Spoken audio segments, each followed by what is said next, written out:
Ang pagkahari ni Ahaz sa Huda. 16 na kabanata. Naging hari ng Huda ang anak ni Jotam na si Ahaz, na 17 taon ang paghahari ng anak ni Remalia na si Peka sa Israel.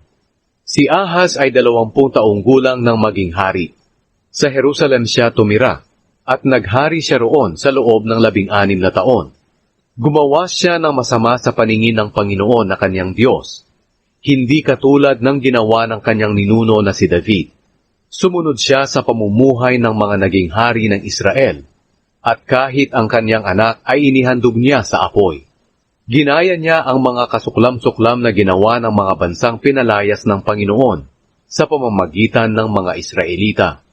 Nag-alay siya ng mga handog at nagsunog ng mga insenso sa mga sambahan sa matataas na lugar, sa ibabaw ng bundok, at sa ilalim ng bawat malalagong punong kahoy.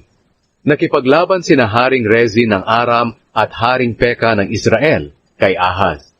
Nilusob nila ang Jerusalem, pero hindi nila ito nasakop. Nang panahong iyon, nabawi ni Haring Rezin ng Aram ang Elat sa pamamagitan ng pagpapalayas niya sa mga mamamayan ng Huda. At pumunta ang mga Arameo roon para manirahan, at doon sila nakatira hanggang ngayon.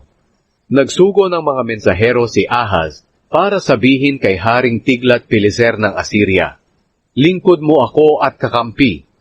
Iligtas mo ako sa mga kamay ng hari ng Aram at ng hari ng Israel na lumulusob sa akin."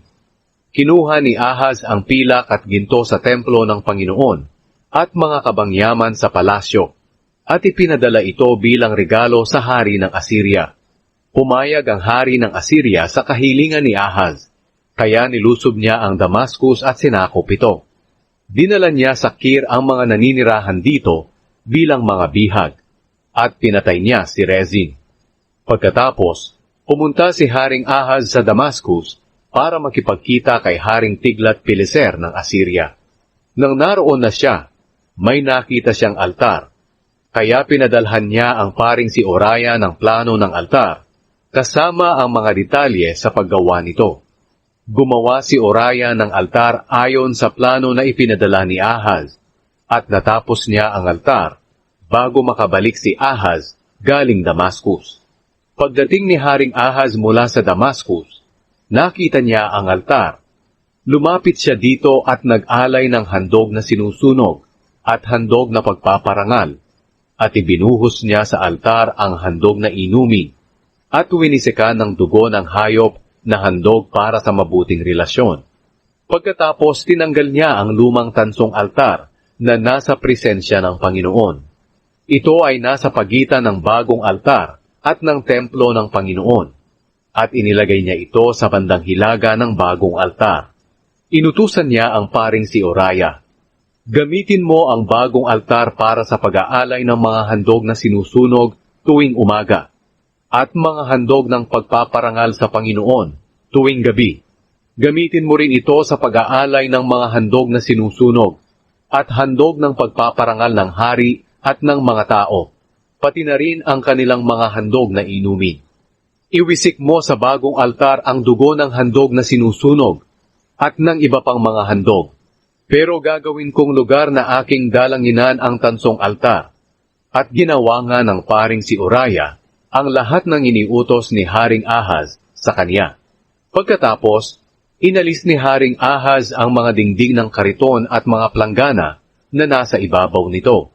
Inalis rin niya ang malaking kawa ng tubig na tinatawag na dagat sa likod ng mga tansong toro, at inilagay ito sa patungang bato.